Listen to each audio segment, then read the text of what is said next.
ঘরে বানানো দেশি ঘি খুব সরল সহজ আসান তরিকা। নমস্কার, আমি প্রিয়াঙ্কা আবার এসে গেছি আপনাদের সঙ্গে একটা নতুন ভিডিও নিয়ে। আজকে বানাচ্ছি ঘি। এই যে ঘিয়ের জন্য সরগুলো জমিয়ে রেখেছিলাম, এক সপ্তাহ ধরে জমিয়েছিলাম। 2 বাটি হয়েছে, আমার কাছে অনেকটাই হয়েছে। আমি কম কমই বানিয়ে ফেলি, আপনারা চাইলেন বেশি দিন অবধিও রাখতে পারেন। 2 সপ্তাহ মতন রাখলে কী হবে, আরও বেশি হবে। আমার 1 সপ্তাহতে অনেকটা হয়ে গেছে, এই জন্য আমি বানিয়ে ফেলছি। আমি হাত দিয়ে করি, মিক্সিতে করি না। আমি প্রত্যেকবার হাত দিয়ে করি। হাত দিয়ে করলেই আমার ঘিটা বেশ ভালোই হয়।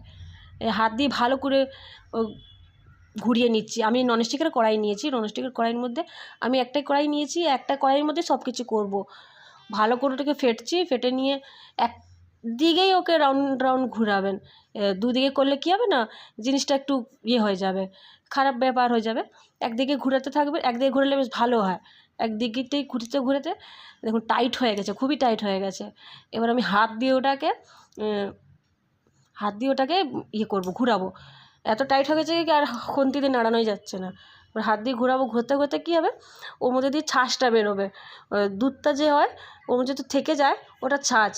ওটা গরমকালে আসলে ওটা ছাঁচ বানিয়ে খাবেন, খুব ভালো লাগবে। যে ঘুরতে ঘুরতে সাদা রঙে বেরোবে। আমি ছাঁচটা বেরিয়েছে, ছাঁচটা ফেলে দিয়েছি। আবার ওই কড়াইটাকেই ধুয়ে নিচ্ছি। ওই কড়াইটার মধ্যে যেহেতু অনেকটাই সর লাগা ছিল, বাটারটা লাগা ছিল, আমি ওই কড়াইটাই নিয়ে নিয়েছি। আর বাটারটাকে কলের নিয়ে যেয়ে একটু হালকা হালকা করে ধুয়ে নিয়েছি। আপনারা ভালো করেও ধুয়ে নিতে পারেন, আমি হালকা হালকা ধুয়েছি। পুরো বাটার বেরিয়ে গেছিলো। যখন বাটারটা পুরো ধুয়ে দেয়, কড়াইটাকে হালকা করে ধুয়েছি। কড়াইটা জল দিলেই উপরে গায়ের দুধগুলো সব চলে যাবে, শুধু বাটারটা লেগে থাকবে। এই দেখুন বাটারটা পুরো বেরিয়ে যাচ্ছে। এটা চাইলে আপনারা একটু নুন দিয়ে ভালো করে মেখে একটা কন্টেনারে করে রেখে দিতে পারেন, তাহলে বাটারেরই কাজ করবে এটা। আমি এটা দিয়ে ঘি বানিয়েছি।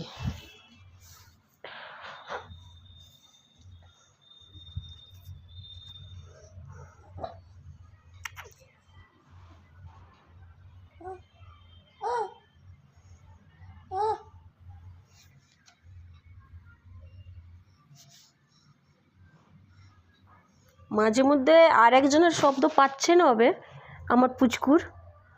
আমি বলছি দেখে আমাকে আওয়াজ দিচ্ছে, ও ভাবছে আমি ওর সঙ্গে কথা বলছি। বাটারটা রেডি। এই কড়াইটা দেখছেন পুরো বাটারটা লাগা আছে। ধুয়ে দিয়েছি হালকা মতন, ওয়েস্ট করিনি। প্রথমে একটু হাই ফ্লেম রাখবেন, যাতে পুরো কড়াইটার মধ্যে বাটারটা আছে সব এক জায়গা হয়ে যাবে।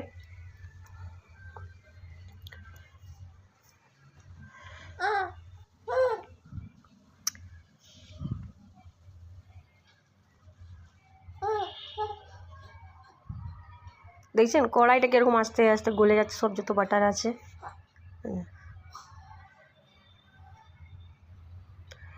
মাঝে মাঝে নাড়াতে থাকবেন, যেই বাটারটা পুরো মেল্ট হয়ে যাবে ভালো করে, ওটা একটু ফ্লেমটা হাই রেখেছি, একটু কম করে দেবো একটু পরেই।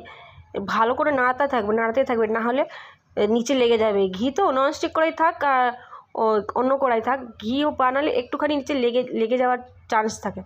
আমি কন্টিনিউ নাড়াতেই থেকেছি। নাড়াতে কী হয় না, ওর মধ্যে যে ওয়েস্টেজটা হয় কম বেরোয়। এমনিতেই আমি যে পদ্ধতিতে এটাকে বানিয়েছি, ওয়েস্টেজটা খুবই কম বেরোবে।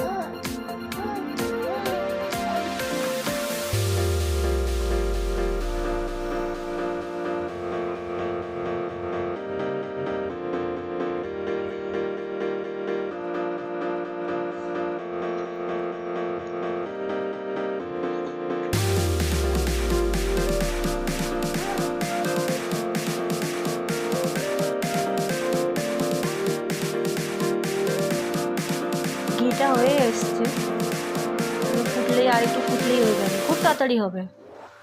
আর আমার পুচকু ও কথা বলছে, ও ভাবছে আমি ওর সঙ্গে কথা বলছি, মাঝে মধ্যে আমাকে হু হু করে যাচ্ছে। ওর আওয়াজ আপনারা নিশ্চয়ই শুনতে পাচ্ছেন।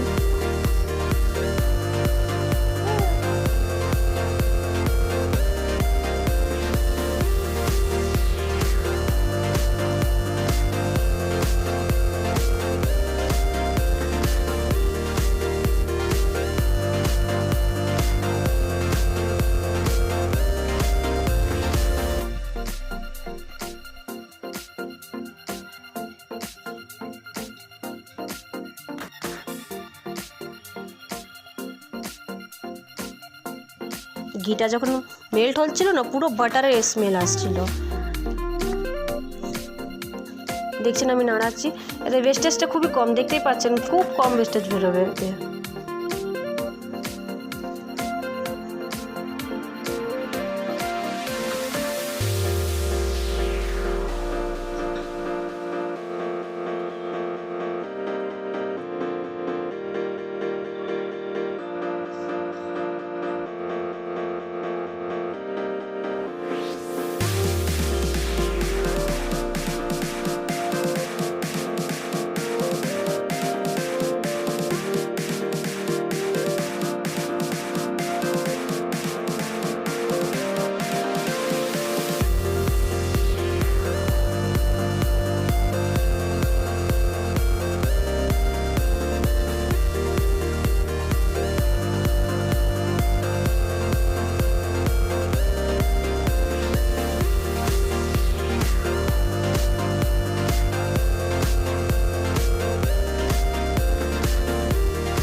ঘিটা হয়ে এসছে, দেখুন দেখতে পাচ্ছেন ওয়েস্টেজ খুব কম বেরিয়েছে। আমি একটাকে চার ছাঁকনি দিয়ে ছেঁকে নেবো একটা বাটির মধ্যে।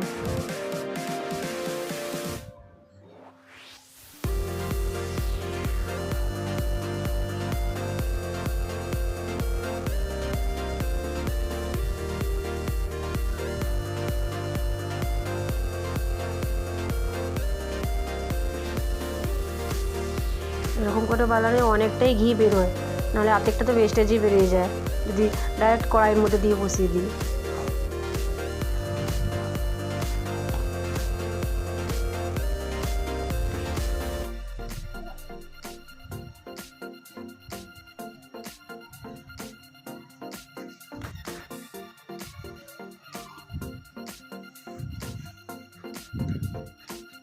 দেখছেন ওয়েস্টেজটা কত কম বেরিয়েছে, আর ঘি এক বাটি মতন বেরিয়েছে, বড় বাটিয়ে।